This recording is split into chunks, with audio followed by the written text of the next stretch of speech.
En África, los recursos naturales son abundantes. Solo en 2008, el continente desenterró 483 toneladas de oro, lo que representa el 22% de la producción total mundial. Aún más impresionante fueron los diamantes, donde África produjo el 55% del suministro mundial en el mismo año. Sin mencionar algunas de las otras industrias de minería y perforación de África, incluyendo uranio, platino, níquel, bauxita y cobalto. El clima de África también los ha convertido en una potencia agrícola, empleando a 2/3 de la población activa del continente y contribuyendo el 20 al 60% del Producto Interno Bruto de cada país. Los grandes lagos de África también contienen 3.000 especies de peces y representan 2/3 de la producción.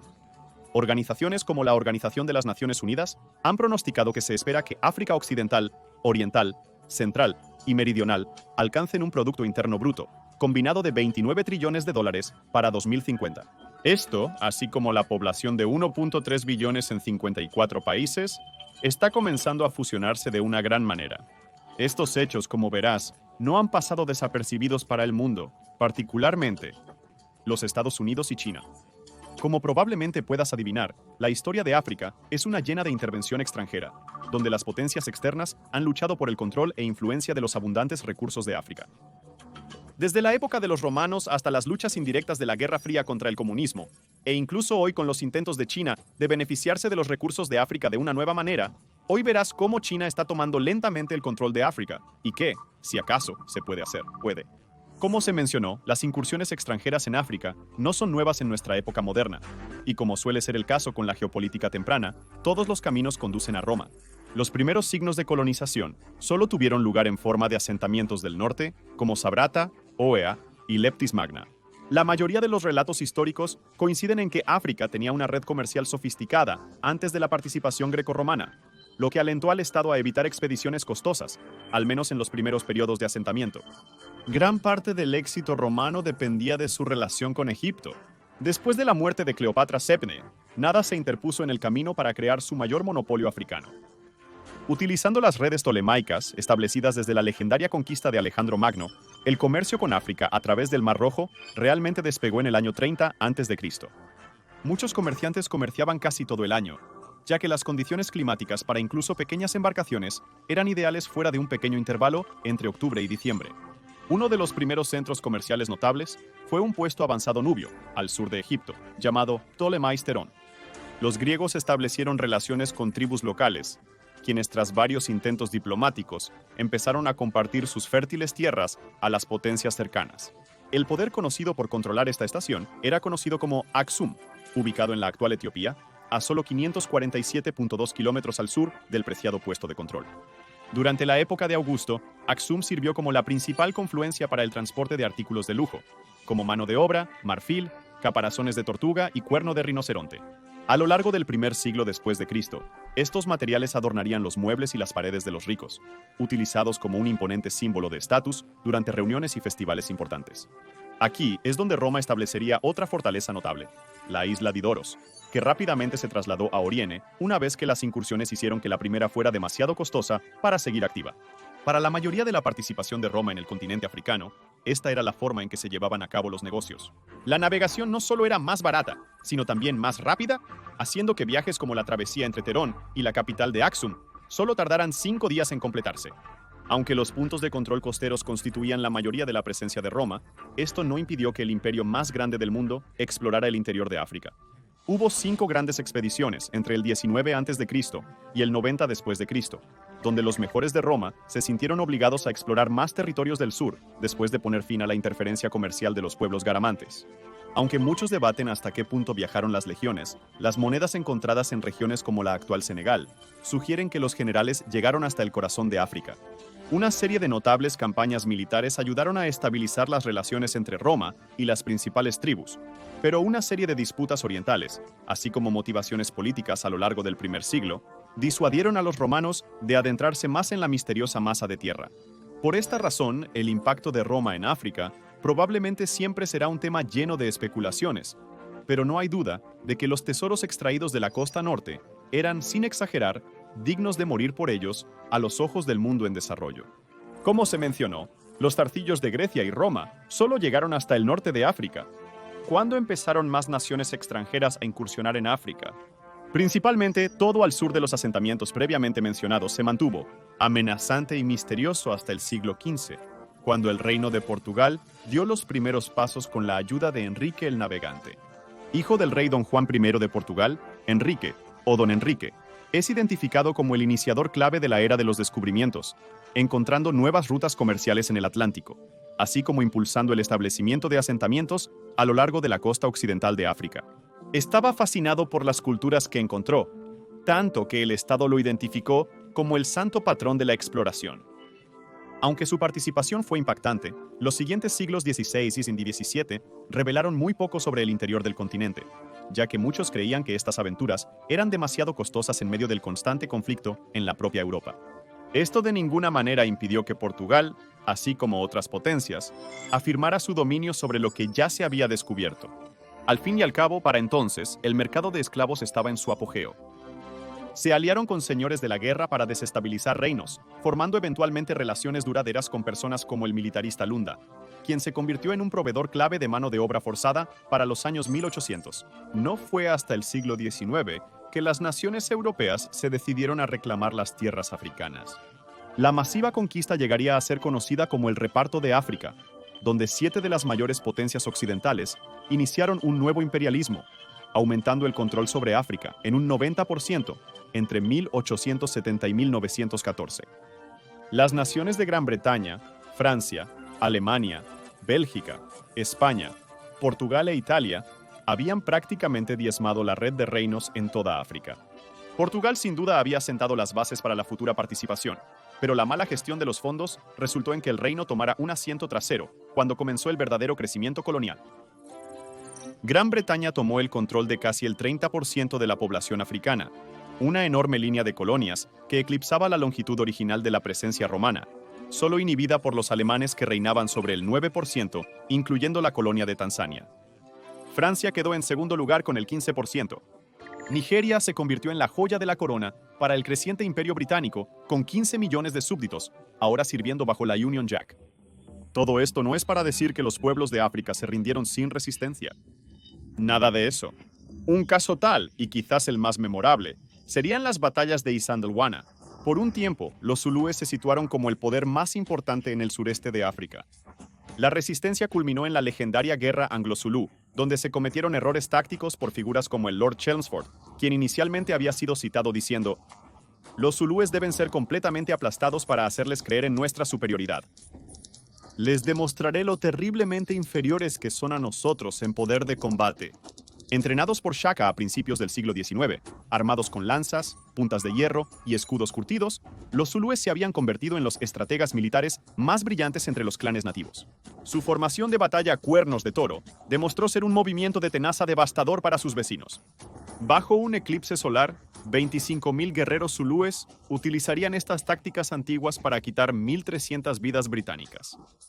Victorias como estas continuarían fortaleciendo el poder de la resistencia, pero el secuestro del rey Cetshwayo, después de la victoria británica en Ulundi, la capital zulú, pondría fin a la confederación tribal, dejándolos como un conjunto de tierras en guerra, incapaces de unirse una vez más para luchar contra la implacable ola de colonialismo.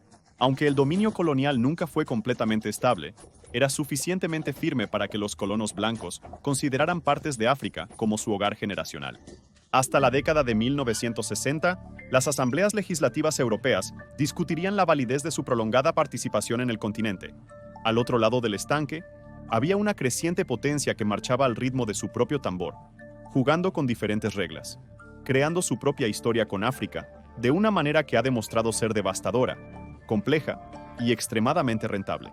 Antes de examinar las relaciones chinas en toda África, primero echemos un vistazo a la relación con los Estados Unidos. Las relaciones entre los Estados Unidos y África se remontan a la época de las colonias españolas, francesas y británicas.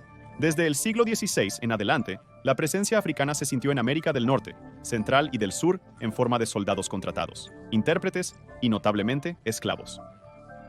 Cuando los Estados Unidos comenzaron a formar una identidad propia a finales del siglo XVIII, cada vez más adquisiciones territoriales presentaban complicaciones.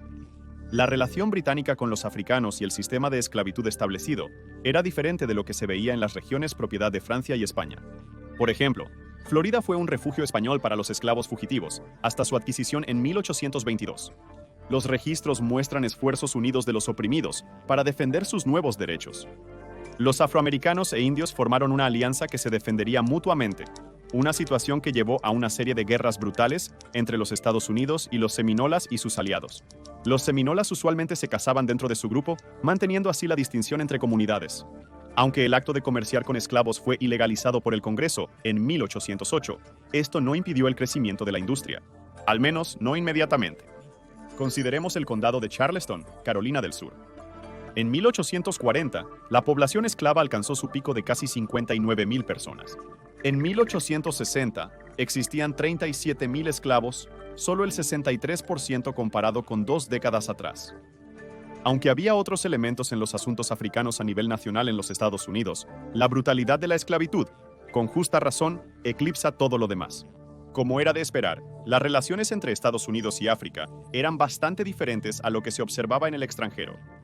Esto no quiere decir que fuera universalmente positivo, pero era un tapiz mixto que merece análisis. Marruecos fue la primera entidad gubernamental en reconocer la independencia de los Estados Unidos el 20 de diciembre de 1777. Los Estados Unidos mantienen relaciones cordiales con otros estados como Kenia y Etiopía, proporcionando ayuda económica a lo largo del siglo XX. También está Liberia, un estado establecido con fondos del Congreso en 1819. El proyecto de exportación de esclavos que se convirtió en Estado-nación fue oficialmente reconocido en 1862, bajo Lincoln. Se ha transformado en un polémico refugio fiscal para grandes empresas de Estados Unidos y Europa. La Guerra Fría es donde las cosas se volvieron bastante complicadas. Entre 1961 y 1993, los Estados Unidos, Gran Bretaña y la Unión Soviética comenzaron a competir por influencia en varias regiones de Sudáfrica, principalmente Angola, Zambia, Tanzania, Namibia, Mozambique, Rodesia y la República de Sudáfrica. Cada cambio administrativo, desde Kennedy hasta Carter y Bush Sr., se centró en problemas que iban desde el humanitarismo hasta la guerra táctica, en lo que creían que era uno de los últimos campos de batalla contra el comunismo. Si bien la participación condujo a la asistencia en medio de la hambruna y la enfermedad, también moldeó el panorama político de África de una manera que dejó al continente incierto sobre su futuro. Occidente apoyó abiertamente la soberanía en naciones como Egipto, pero tan pronto como apoyaron a la China comunista, retiraron la financiación para la presa de Asuán. Más tarde, los soviéticos intervinieron para recoger los pedazos. Casos como este, así como la crisis de Suez, mostraron al mundo que la relación de los Estados Unidos con África a menudo era unilateral, y el este sabía exactamente cuándo cambiar la marea a su favor. Entonces, si el interés de América en África estaba impulsado por su beneficio, ¿qué hay de los chinos? Bueno, al igual que los romanos, durante la mayor parte de la historia registrada, el único punto de interacción sino-africano o chino-africano estaba muy al norte, principalmente Egipto. Los académicos han realizado algunas excavaciones extensas en posibles vínculos entre China y África antes de la colaboración moderna, pero parece que se sabe poco sobre el tema. La única conexión verificable que las dos regiones tenían entre sí es a través del intercambio de varias mercancías que datan desde 202 a.C. hasta 220 después de Cristo.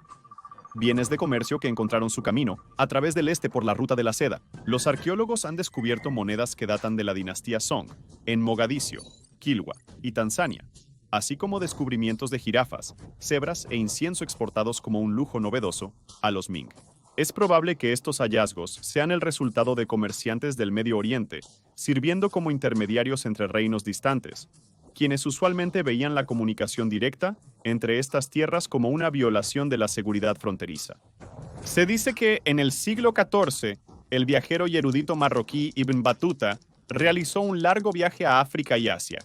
Llegó a China en abril de 1345, después de una estancia en India, antes de servir como enviado del sultán Muhammad bin Tughlaq de la dinastía Tughlaq India a China. Su relato de la visita es el siguiente. China es el país más seguro y mejor regulado para un viajero. Un hombre puede emprender un viaje de 9 meses por sí mismo, llevando consigo una gran suma de dinero, sin ningún miedo. Incluso monjes pobres y mendigos utilizan seda para vestir. Sus porcelanas son las más finas de todas las marcas de cerámica, y sus gallinas son más grandes que los gansos en nuestro país. Toda esta interferencia se disiparía a raíz de la Guerra Fría. A finales de los 50, China firmó tratados comerciales con Argelia, Egipto y Sudán. El primer ministro chino, Zhou Enlai, visitó 10 naciones africanas entre diciembre de 1963 y enero de 1964. China comenzó a cultivar lazos y ofrecer apoyo económico, técnico y militar a los países africanos y a los movimientos de liberación en un esfuerzo por fomentar las guerras de liberación nacional y revolución como parte de un frente unido internacional contra ambas superpotencias. La falta de historia entre China y África, contradiciendo el modelo típico para las relaciones diplomáticas, sirvió como una fortaleza en las décadas siguientes. De hecho, en la década de 1970, hubo casos en los que China ayudó en la expulsión de asesores militares soviéticos de Egipto y Sudán con armas y suministros. Durante la Guerra Fría, China era un observador mientras los soviéticos y Estados Unidos competían por poder y comercio. A medida que se familiarizaban mejor con el funcionamiento interno de África, eligieron un enfoque diplomático que, al menos en los últimos años, ha demostrado ser mucho más efectivo. Gran parte de la interacción de China con países africanos proviene de sus complejas relaciones con los Estados Unidos. Desde el Tratado de Wanghia en 1845, ha habido una unión capitalista, aunque por la fuerza. Desde el inicio, hubo indicios de una unión reforzada entre ambas naciones, como el esfuerzo conjunto para aplacar la rebelión de los Boxers antiimperialista. Sin embargo, después de que la República Popular de China llegó al poder en 1949, junto con el exilio del gobierno nacionalista aliado, Taiwán, las cosas resultarían ser inciertas hasta la visita de Nixon en 1972. Desde entonces, China y los Estados Unidos han actuado como competidores educados pero distantes, compartiendo intereses en el ámbito del comercio directo, como la fabricación, pero siempre intentando tomar la delantera al invertir en proyectos en el extranjero. Reuniones, como la reciente con el presidente Biden y Xi, ejemplifican las demostraciones tibias y a menudo deshonestas de afecto que los dos hacen entre sí para prevenir un conflicto costoso entre las dos partes. Como podemos ver ahora, esto se ha manifestado recientemente en forma de una guerra fría financiera en África, y parece que China ha encontrado una receta diferente para darle a los estados una carrera por su dinero. Como se mencionó respecto a la relación chino-africana, hay factores clave que separan a los Estados Unidos y China diplomáticamente. Donde los Estados Unidos a menudo han suscrito al modo de pensar británico, China abrió preventivamente relaciones con África desde un ángulo diferente. Originalmente, China en realidad se acercó a los movimientos de liberación y contra el apartheid, siguiendo la división sino-soviética con apoyo para la independencia africana y los proyectos de infraestructura. Parecía que dondequiera que los soviéticos no cumplían con su parte del trato, China intervenía y cumplía. Un ejemplo de esto sería cuando Rusia cambió su apoyo de Somalia a Etiopía. El presidente somalí Siad Barre estaba furioso, y China se movió rápidamente para apoyar al Estado con una ayuda militar simbólica. Donde los Estados Unidos y los soviéticos a menudo se distanciaban de las complejidades del panorama geopolítico de África, China ha demostrado contribuir al menos parcialmente en la búsqueda de resoluciones. De hecho, en 2016, se firmó una declaración de agradecimiento entre 10 naciones africanas, separadas en el Foro de Cooperación China, Estados Árabes, agradeciendo a la República Popular China por su esfuerzo para resolver disputas marítimas y territoriales. No solo este enfoque práctico ha demostrado ser más efectivo, sino que algunos países africanos han expresado su gratitud de formas que sorprendieron al mundo occidental. Incluso desde tan atrás como 1971, las naciones africanas apoyaron la entrada de China a las Naciones Unidas, y algunos analistas argumentan que este apoyo fue fundamental para este éxito. Cuando se trata de Taiwán, países como Zimbabue, Sudán, Nigeria y otros han enfatizado la importancia de la política de una sola China. En cada coyuntura, parece que la contribución de China se recíproca de cualquier manera posible. Las protestas de Hong Kong, en 2019 y 2020, vieron una reacción similar, lo que provocó que Uganda, Tanzania y Namibia expresaran su apoyo a la absorción de la provincia. Con todo esto en mente, algunos podrían llegar a creer que China está actuando de manera heroica. Pero una segunda mirada muestra que todas estas motivaciones son casi estrictamente financieras. Esto no quiere decir que esto sea necesariamente incorrecto, pero hay una serie de potencias en todo el mundo que cuestionan la naturaleza ética de la diplomacia china. No obstante, ninguna crítica parece inhibir significativamente el crecimiento de la influencia china. Como una potencia manufacturera, que representa casi el 30% de la producción global, los inagotables recursos encontrados en muchos países africanos hacen que sea una relación simbiótica casi perfecta. Esto es evidente al ver algunos acuerdos recientes en el África subsahariana. Un proyecto de tecnología de vigilancia de ciudades inteligentes de $126 millones con Huawei, firmado por el presidente de Uganda en los últimos años. El control sobre Etiopía también continúa endureciéndose, con alrededor de 400 proyectos de inversión valorados en más de 4 billones de dólares. Con estos acuerdos, China ha construido el 70% de las carreteras y el aclamado ferrocarril de Addis Abeba. La construcción del ferrocarril también tuvo lugar en Kenia, con el ferrocarril de vía estándar Nairobi-Mombasa, un proyecto de 4.7 billones de dólares con planes para el acceso al puerto y ciudades industriales que se instalarán en ciudades clave. Además de proyectos de infraestructura de escala sin precedentes, los chinos también han movido ficha para poner botas en el terreno para proteger estos activos compartidos. En 2017, China construyó su primera base militar en el extranjero en Djibouti, lo que causó mucha controversia, debido a que sus láseres potenciados afectaron a los aviadores militares estadounidenses vecinos que compartían el espacio. En Zambia, en medio del brote de coronavirus, se informó que China estaba exigiendo activos de minería de cobre con un nivel de potencia de fuego similar, así como buscando construir una base militar en Malabo, Guinea Ecuatorial, en la costa oeste. Según el Comité de Asuntos Exteriores, en un foro de cooperación China-África en 2000, los chinos inauguraron una asociación estratégica con 44 gobiernos africanos. Se realizan foros cada 3 años desde entonces. En la reunión más reciente, en 2018, Beijing prometió 60 billones de dólares en asistencia económica, igualando la promesa anterior en 2015. China prometió 40 billones de dólares durante el Foro de Cooperación África-China de 2021. Aunque algunos comités redujeron su tamaño en comparación con años anteriores, China prometió apoyo adicional para combatir el coronavirus y anunció el objetivo de aumentar sus importaciones desde África a un total de 300 billones de dólares en los próximos 3 años. Según la base de datos de préstamos chinos a África, los financistas chinos firmaron 1.188 compromisos de préstamos por valor de 160 billones de dólares con los gobiernos africanos y sus empresas estatales. Entre 2000 y 2020, predominantemente en transporte, generación de energía, minería y telecomunicaciones. Los países que más préstamos recibieron en los últimos 20 años incluyeron a Angola, Zambia, Etiopía, Kenia, Nigeria y Camerún. Y más recientemente, los mayores receptores incluyeron a Ghana, Sudáfrica y Costa de Marfil. Aquí es donde entra en juego la discusión sobre la ética de esta participación. Para muchos, China parece haberse convertido en un prestamista agresivo en años recientes, reclamando muchos de los valiosos recursos naturales de África como garantía para deudas impagas. Para poner esto en perspectiva, Etiopía está al borde de convertirse esencialmente en un estado súbdito chino, con su relación de deuda gubernamental que representa alrededor del 60% de todo su Producto Interno Bruto. Esto plantea la pregunta: ¿es China la culpable de superar a los competidores con préstamos de menor interés? ¿O es la corrupción en la política africana la que ha atrapado casualmente a los países en una posible servidumbre total a las potencias extranjeras? En realidad, muchos historiadores podrían estar equivocados cuando marcan finales del siglo XX como la era de la descolonización. Si estos hallazgos nos han enseñado algo, es que las interacciones entre los Estados Unidos, Gran Bretaña y África, en contraste con China, no son tan diferentes. Cuando Occidente lideró la carga por proyectos de desarrollo en África, tomar el control de los gobiernos fue el comportamiento primordial. No es que los préstamos no fueran parte de la ecuación, pero los esfuerzos realizados entre los años 60 y 90 estaban orientados en torno a la expulsión del comunismo y la instalación de la filosofía democrática. En este nuevo clima, China no tiene un fuerte deseo, al menos en apariencia, de controlar la gobernanza en el continente. Sin embargo, el objetivo final parece ser puramente económico. A cambio de puentes, nos das tu cantera. A cambio de ferrocarriles, nos das mano de obra. Y así sucesivamente.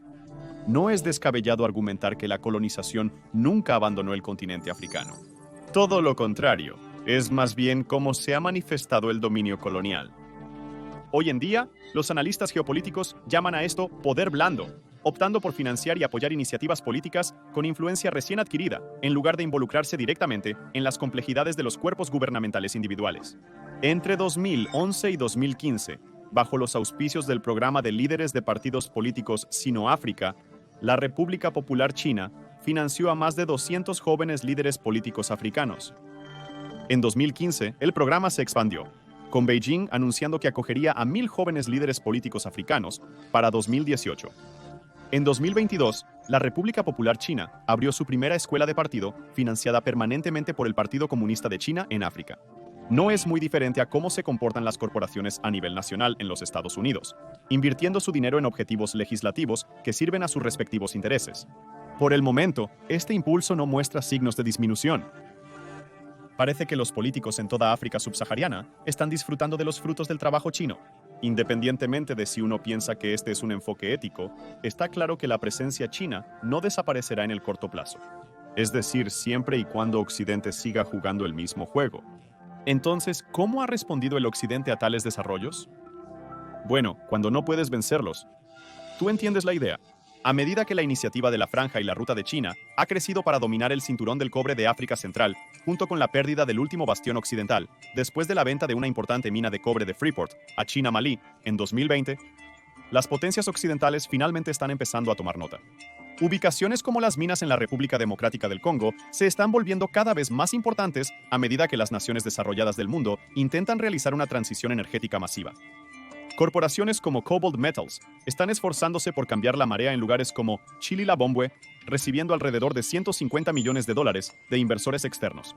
La empresa con sede en Estados Unidos cree que están sentados en un suministro de cobre sin explotar, capaz de alimentar más de 100 millones de vehículos eléctricos en las próximas décadas. Para transportar estos recursos, los Estados Unidos han comenzado a reparar el ferrocarril de Benguela, una vía que conecta Kolwezi con el puerto de Lobito. Fue un proyecto inicialmente financiado por británicos y portugueses, pero luego los Estados Unidos lo usaron en los años 40 para proveer al proyecto Manhattan con uranio durante la Segunda Guerra Mundial. Después de recibir un gran golpe durante la Guerra Civil de Angola, el ferrocarril estuvo fuera de servicio durante algún tiempo, pero el auge de China ha impulsado su muy necesaria reactivación. Las potencias occidentales se unieron en la cumbre del G7 para formar un contraataque económico a la iniciativa de la Franja y la Ruta de China. Para hacer esto, las potencias occidentales han prometido desde entonces más de $600 billones a países de bajos ingresos en toda África. Después de las conversaciones con Angola y Zambia, la administración de Biden está comenzando a llevar las cosas un paso más allá, promoviendo un esfuerzo multilateral con la Unión Europea y las tierras nativas para crear un ferrocarril Zambia-Lobito más directo, que se conecta directamente con la operación minera de Chillilabombwe mencionada anteriormente. El proyecto tendría un costo aproximado de $2 billones. Dicho esto, estas contribuciones aún son eclipsadas por lo que China ha invertido en la última década por más de $40 billones, lo que ha llevado a muchos a preguntarse si Occidente simplemente está adoptando una postura para apaciguar a sus respectivos pueblos, o para establecer un casus belli. Para lo que creen es un conflicto inevitable con la República Popular China. Sea como sea, se informa que países como Zambia ya no están satisfechos con los acuerdos tradicionales con el mundo occidental. Originalmente, los países africanos ricos en recursos estaban más o menos satisfechos con el acuerdo de enviar materias primas al extranjero a cambio de ayuda militar y médica. Ahora con la relación China, que es sorprendentemente verde, el continente está lleno de liderazgo africano que quiere más oportunidades sostenibles para los gobiernos que dirigen y la gente a la que sirven. La dinámica encontrada en el panorama político de África deja mucho que desear. Pero parece que muchos están empezando a darse cuenta de que las infraestructuras y las instalaciones de fabricación en su propio territorio les darán la capacidad de valerse por sí mismos. Todos los territorios mencionados anteriormente, en esta masa de tierra de 30.37 millones de kilómetros cuadrados, han comenzado a entender que se está llevando a cabo una subasta siniestra.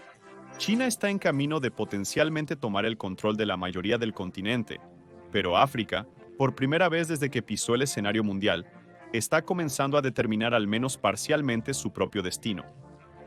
Quizás en el próximo siglo, la pregunta predominante se volverá irrelevante y todos estaremos mirando un campo de juego mucho más equitativo.